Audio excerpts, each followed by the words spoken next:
enforcer ng Skyway, nagpilit siyang pumasok. Nagpilit siyang pumasok dyan. Hindi ito...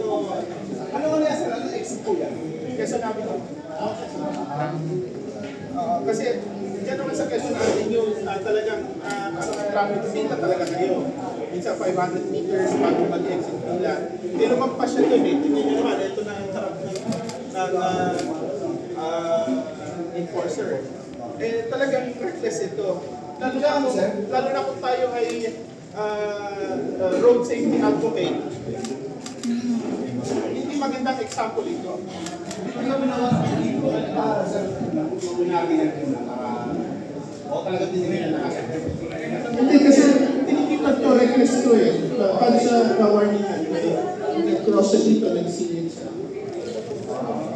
So, sa harap-harapan ng enforcer, in fact, siyempre, disrespect ko sa enforcer, sa harap mo, papapasok. Saka hindi traffic lahat, kalinawin ko lang. Sinasabi, ang bilis ng ano, siya ngayon nag-cause ng traffic eh.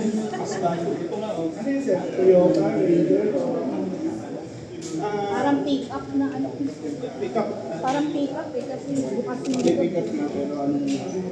BYD. BYD. BYD.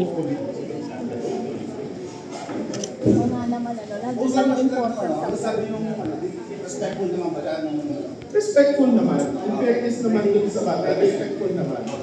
Kaya lang, ipagkita natin may violation. hindi na mas pag-utap sa dahil sa guardian. Kaya nga nung nabanggit ko kanina, supposed to be double reckless kasi walang papel yung sasakyan.